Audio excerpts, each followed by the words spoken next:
Hey, Algebra 1. Let's see. We're going over the homework. I asked you guys to do numbers 1 through 4, but really we did number 1 and number 2 in both classes. So today what we saw was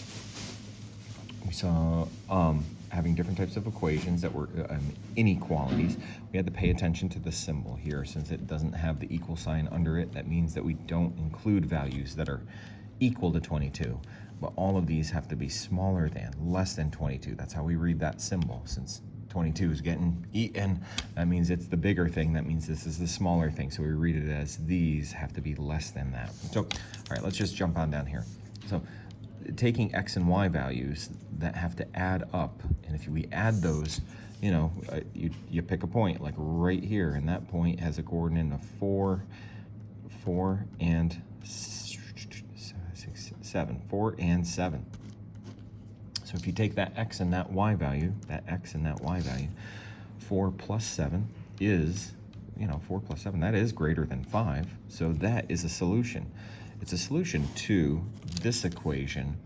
These are all of the possible combinations of numbers that if we pick them and add them together, they will be greater than or equal to 5. The reason this is a filled-in line is because we got that equal to there.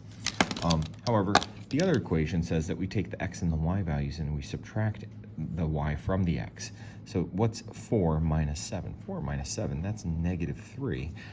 Negative 3 is not greater than 1. Therefore, this point is not a solution to the other line. The other line shows all of the possible points that if you take, so let's take this point. The coordinates for it are 3, negative 1, 3, negative 1.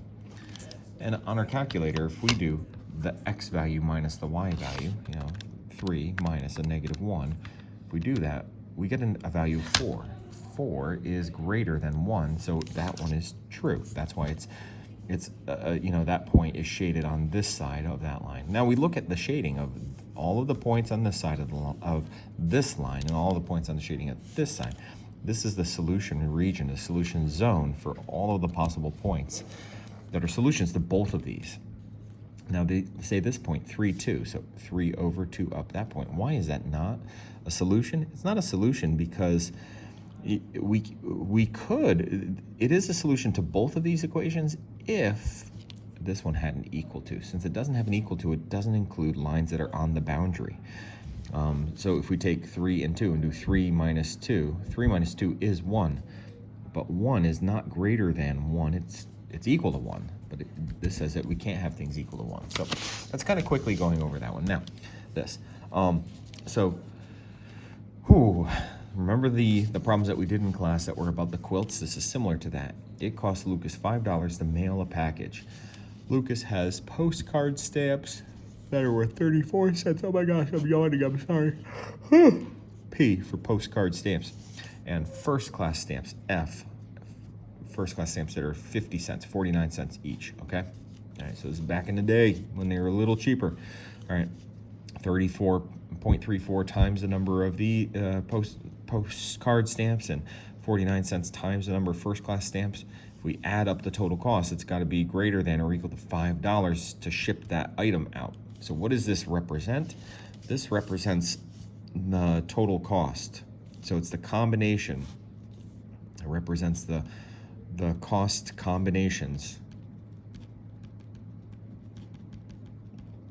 of both types of stamps that have to be at least $5.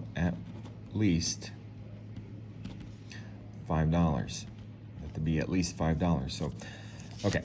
Then Lucas wrote another inequality. It says P plus F has got to be less than or equal to 12. What the heck could that represent in this case? Well, P and F are just the number of the actual stamps that we get. So if we take these, this would be the number of the postcard stamps, the number of the first class stamps, just the number of them, not even factoring in the cost. And this would be the total number of stamps.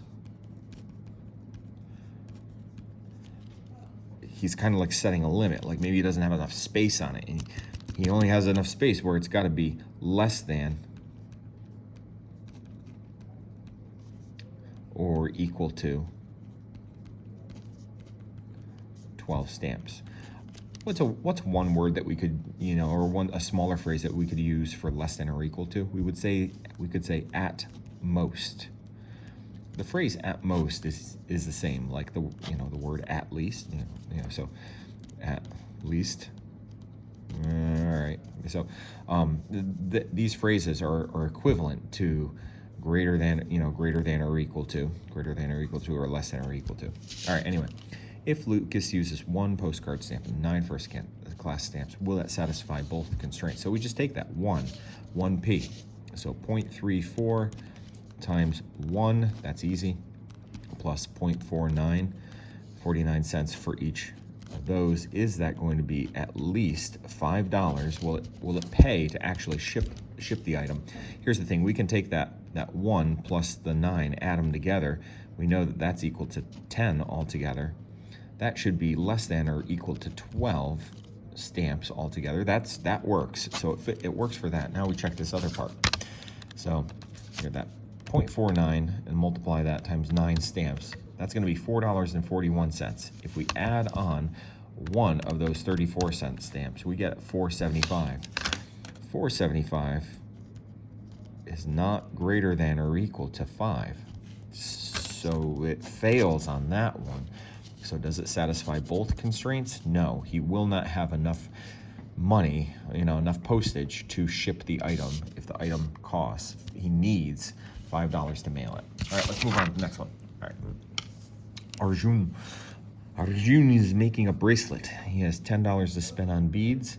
Red beads cost 60 cents for each, and white beads cost 50 cents each. Okay, so 60 cents red, 50 cents white. I'm putting in those letters, and they use an R and a W in here. All right, what combination of red and white beads meets both constraints? Here, we got it graphed. Look at this. This is amazing. We just pick a point that's somewhere in here. So how about 10 and 2? 10 and 2 would work, or 10 and 1, or 10 and none. So 10 red beads and 1 or 2 or 3 or 4 or 5 white beads would work. Any one of those.